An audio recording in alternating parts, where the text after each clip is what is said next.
Oscar Adiwidata, dokter bedah saraf bertugas di Darmais, menempuh pendidikan di Fakultas Kedokteran Program PPDS Spesialis Bedah Saraf di Universitas Padjadjaran dan mengabdi di Darmais sudah semenjak 2016 dan memiliki status sebagai PNS di sini.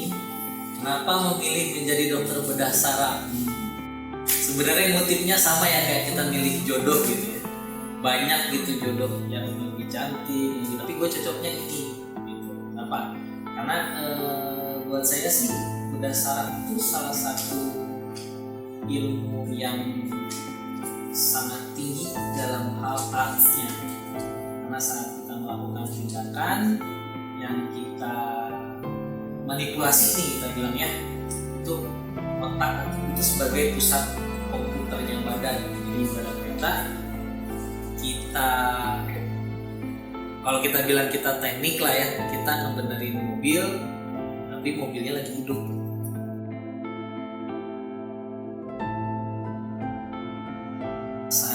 Saat kita memilih jadi seorang dokter saja ya kita sudah berhadapan, ibarat kata kita tameng utama terakhir dari malaikat maut lah. Nah, terutama pada bagian yang saya dalamin itu, apalagi mohon maaf ya, saat kita bilang kerusakan saraf itu sifatnya waktunya lebih sedikit untuk recovery-nya karena hitungannya jam. Jadi saat kita bilang apa sih yang paling sulit buat saya? Yang paling sulit itu waktu. Karena mau apapun itu selalu tidak cukup waktu. Baik waktu kita untuk melayani pasien, waktu untuk kita menghentikan proses perkembangan penyakit yang menjadi masalah pasien. Jadi yang selalu tidak akan pernah cukup dan tidak akan pernah bisa kita lepas sulit itu menurut saya ya waktu. Kondisi orang berbeda dan setiap menyentuh kasus itu selalu ada sebuah mukjizat yang berbeda. Dalam arti kata yang perlu kita yakinkan ya sesuai agama dan kepercayaan kita, apapun yang akan terjadi pasti terjadi gitu.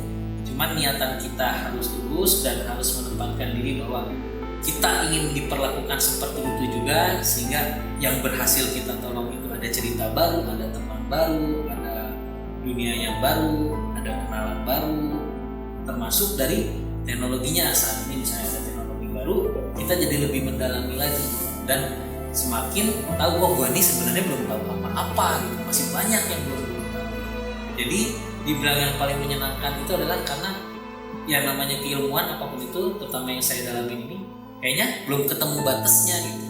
Jadi masih banyak yang bisa dieksplor, masih banyak yang bisa digali, masih banyak kerjaan yang bisa kita lakukan. Jadi makin banyak hal yang bikin kita nggak bosan lah.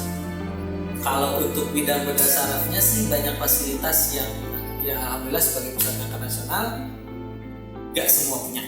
Contohnya beberapa alat yang punya navigasi, terus alat mikroskopi, nggak semua punya. Mikroskopi kita alhamdulillah lebih canggih dibanding yang lain. Jadi kalau untuk yang menyenangkan di bidang kerjanya ya tadi alat-alat baru, sophisticated, terus kesannya paling canggih teknologinya gitu. Sedangkan kalau untuk yang non kerjaannya sih ya temennya makin banyak aja sih.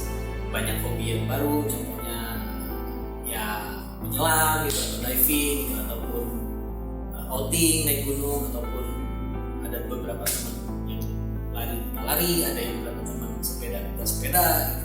Ada beberapa teman yang gamer ya kita gamer. Jadi di sela-sela ngurusin otak orang kita ngelatih otak kita, belajar bahasa Inggris, RPG, main Call of Duty, ya first person shooter, ya kadang main mobile juga sembari nunggu tindakan kalau pasien abuse, kadang kita main Mobile Legends, sejenis lah. Diving baru ya di dunia diving ya, cuman yang masih penasaran belum kesampaian sih Raja 4 sih dulu. Kalau untuk diving spot lebih banyak berputar di daerah Bali sama yang mungkin Kepulauan Seribu sama Lampung sih.